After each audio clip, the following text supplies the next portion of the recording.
কষ্ট করে কাজ করে যাক, কষ্টের ফল পাওয়া গেছে। কত সুন্দর সুন্দর পিঠা হচ্ছে। তোর লাগবে কাঁচাতে তো লাগবে না, তুমি মাখা খাবো নি। আমি কাছে চড়তে পারবো? তা আমি আমার লেশ পয়েন্টে কোনি বিকেল বেলা তেতন নামে আমি লেশ খালি পিষবো পাটা পিষে। আমি খালি খাইতে পারি, যে গাছে তো ধরছে তো। তুমি তো খালি খাইতেই পারেন, আর কি পারো? কেন চিকন চিকন হচ্ছে কত? তুমি বিষ দিছেন? বিষ না দিলে তো এরকমই হবে। যাই ওই তো বিষ দিছ না? যা হচ্ছে হচ্ছে খাওয়া হবে, কিন্তু বিকাল বেলা কাঁচাতে তুললাম আমার লেশ পড়লি এসে পাটা পিষে। আরে খাইলো খানিক রে। এখন রিজিমের জল চলে আসবে। রাখো। পাটা পিষে তারপর টিপে দিয়ে টিপে চিকন চিকন করে কইটা মা কালে সেই স্বাদ লাগবে। একটা মানুষক দিব না, এই যে গাছে দেখ একটা কয়েকটা। মানুষক দিব না, একটা মানুষকে আমাকে দিবে তো, তাহলে হবে। তোমারই না, আমি একটা মানুষ। এটা ছোট 3টা গাছ, 3টা গাছে তিন মেলাগুলো আছে।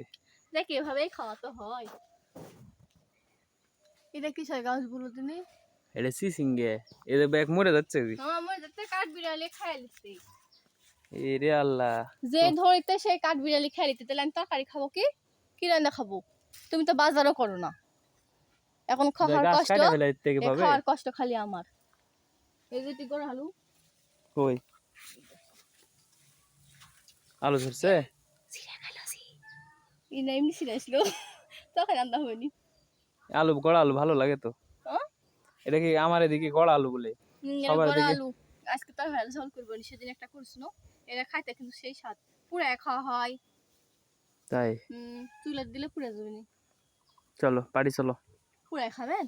চলো, আমি পুড়াই খাইতে ভালো লাগে। চলো, আগুন আসছে চুলে দিলে খাওয়া হয়নি। ঠিক আছে। আসো।